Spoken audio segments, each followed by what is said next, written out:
بسم الله الرحمن الرحيم الحمد لله رب العالمين والصلاة والسلام على سيد الأنبياء والمرسلين أما بعد فأستعيذ بالله من الشيطان الرجيم بسم الله الرحمن الرحيم السلام علیکم ورحمۃ اللہ وبرکاتہ۔ عزیز طلبہ کرام، امید کرتا ہوں احباب خیر سے ہوں گے۔ انشاءاللہ آج ہم مشکات المصابیح کے درس نمبر 253 میں باب الحب فی اللہ ومن اللہ فصل ثانی سے حدیث نمبر 5014 سے لے کر 5018 تک پڑھنے کی سعادت حاصل کریں گے۔ آج کے درس میں ان احادیث مقدسہ کا ترجمہ ہوگا اور ساتھ ساتھ ان احادیث مقدسہ کی توضیح و تشریح کرنے کی سعادت حاصل کریں گے۔ تو آئیے طلبہ کرام بلا تاخیر بڑھتے ہیں اپنے آج کے درس کی طرف۔ بسم اللہ الرحمن الرحیم۔ حضرت ابن عباس رضی اللہ تعالی عنہ راوی ہیں، وعن ابن عباس قال قال رسول اللہ صلی اللہ علیہ وسلم لأبی ذر یا ابا ذر ای عر الایمان اوثق قال اللہ ورسولہ اعلم قال المبالات فی اللہ والحب فی اللہ والبغض فی اللہ، رواہ البیہقی فی شعاب الایمان۔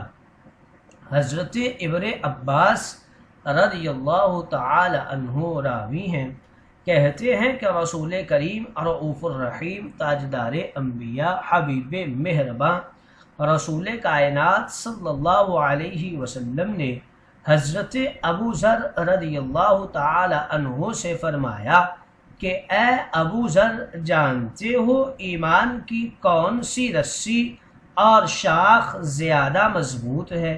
حضرت ابو ذر رضی اللہ تعالی عنہ نے جواب دیا کہ اللہ اور اس کے رسول زیادہ جاننے والے ہیں۔ تاجدار انبیاء نے فرمایا، خدا کی رضا اور خوشنودی کے لیے آپس میں ایک دوسرے سے میل محبت رکھنا اور خدا کی رضا اور خوشنودی کے لیے کسی سے دوستی رکھنا اور خدا کی رضا اور خوشنودی کے لیے کسی سے بغض و نفرت رکھنا، یہ بیہقی کی روایت ہے۔ بیہقی نے اسے شعاب الایمان کے اندر نقل کیا ہے۔ گویا انسانوں کے آپس کا مضبوط ترین رشتہ اسلام ہے۔ اگلی حدیث مقدسہ کی طرف بڑھتے ہیں۔ حضرت ابو ہریرہ رضی اللہ تعالی عنہ راوی ہیں، وعن ابی ہریرہ ان النبی صلی اللہ علیہ وسلم قال اذا عاد المسلم اخاہ او زارہ قال اللہ تعالی تبت وتاب ممشاک وتبوأت من الجنة منزلا، رواہ الترمذی وقال هذا حدیث غریب۔ حضرت ابو ہریرہ رضی اللہ تعالی عنہ راوی ہیں، کہتے ہیں کہ نبی کریم اور رؤوف الرحیم تاجدار انبیاء رسول مہرباں حبیب کبریا آپ نے ارشاد مقدس و مطہر فرمایا، جب کوئی مسلمان اپنے کسی مسلمان بھائی کی عیادت کے لیے یا اس کی ملاقات کی خاطر اس کے ہاں جاتا ہے تو اللہ تعالی بلا واسطہ یا فرشتوں کی زبانی فرماتا ہے کہ دنیا و آخرت میں تیری زندگی خوش ہوئی، تیرا چلنا مبارک رہا کہ تو چل کر یہاں تک آیا، ہر قدم پر تجھے ثواب ملا اور تجھ کو جنت میں ایک بڑی اور عالی مرتبہ جگہ حاصل ہوئی۔ اس روایت کو ترمذی نے نقل کیا ہے اور کہا ہے کہ یہ حدیث غریب ہے۔ گویا مسلمان بھائی کی عیادت کی فضیلت کو اس حدیث مقدسہ میں ذکر کیا گیا ہے۔ اگلی حدیث مقدسہ کی طرف بڑھتے ہیں۔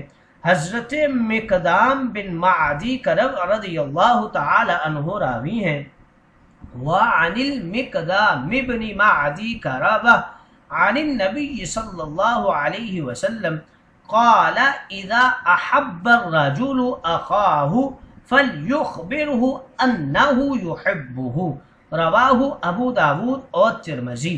حضرت مقدام ابن معدی کرب نبی کریم رؤوف الرحیم تاجدار انبیاء حبیب کبریا رسول مہربان سے روایت کرتے ہیں کہ تاجدار انبیاء رسول مہربان حبیب کبریا نے فرمایا، جب کوئی شخص اپنے کسی مسلمان بھائی سے دوستی اور محبت رکھے تو چاہیے کہ وہ اس مسلمان کو بتا دے کہ وہ اس کو دوست اور محبوب رکھتا ہے۔ یہ ترمذی کی روایت ہے۔ گویا اس حدیث مقدسہ میں اس بات کی طرف اشارہ ہے کہ جس شخص سے محبت ہو اس کو اطلاع کر دینی چاہیے۔ اگلی حدیث مقدسہ کی طرف بڑھتے ہیں۔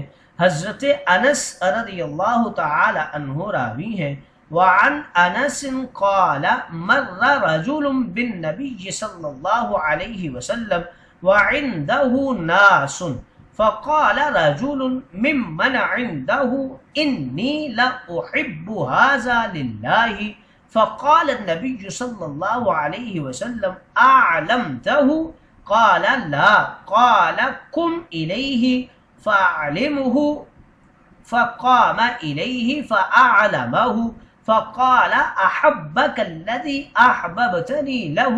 قال ثم رجع فسأله النبي صلى الله عليه وسلم فأخبره بما قال، فقال النبي صلى الله عليه وسلم أنت مع من أحببت ولك ما احتسبت، رواه البيهقي في شعاب الإيمان، وفي روایت الترمذی المرء مع من احب وله ما اکتسب۔ حضرت انس رضی اللہ تعالی عنہ راوی ہیں، روایت کرتے ہیں کہ ایک دن نبی کریم کے سامنے سے ایک شخص گزرا جبکہ آپ کے پاس بہت سے لوگ بیٹھے ہوئے تھے۔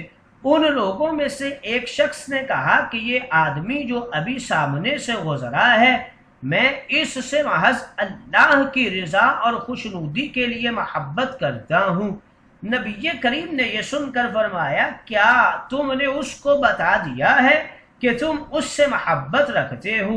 اس شخص نے کہا نہیں۔ تاجدار انبیاء نے فرمایا تو اٹھو، اس کے پاس جا کر اسے بتا دو۔ چنانچہ وہ شخص مجلس نبوی سے اٹھ کر اس کے پاس گیا اور اس کو بتایا کہ میں تم سے محبت رکھتا ہوں۔ اس شخص نے جواب میں بطور دعا کہا کہ وہ ذات یعنی اللہ رب العزت تم سے محبت کرے جس کی رضا اور خوشنودی کی خاطر تم مجھ سے محبت کرتے ہو۔ حضرت انس رضی اللہ تعالی عنہ کہتے ہیں کہ پھر وہ شخص لوٹ کر آیا تو نبی کریم نے پوچھا کہ اس شخص نے جواب میں کیا کہا؟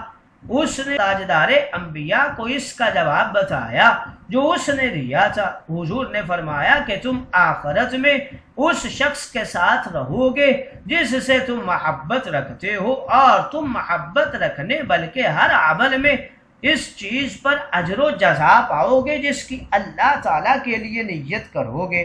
یہ بیہقی کی روایت ہے، اور ترمذی کی روایت میں یہ الفاظ ہے کہ آدمی اس شخص کے ساتھ ہوگا جس سے محبت کرتا ہے اور اس کو اس چیز پر اجر ملے گا جس کو وہ بنیت ثواب اختیار کرے گا۔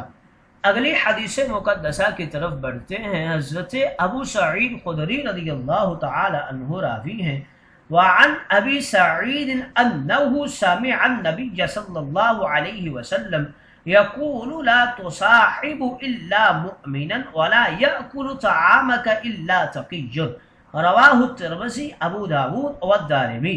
حضرت ابو سعید خدری رضی اللہ تعالی عنہ سے روایت ہے کہ انہوں نے نبی کریم کو یہ فرماتے ہوئے سنا، مسلمان کے علاوہ اور کسی کافر و مشرک کو اپنا ہم نشین اور دوست نہ بناؤ، یا یہ مراد ہے کہ نیکوکار مسلمان کے علاوہ کسی فاسق بدکار سے دوستی مت کرو۔ اس ارشاد کا قرینہ وہ جملہ ہے جو آگے فرمایا کہ تمہارا کھانا پرہیزگار نیکوکار کے علاوہ اور کوئی کھانے نہ پائے۔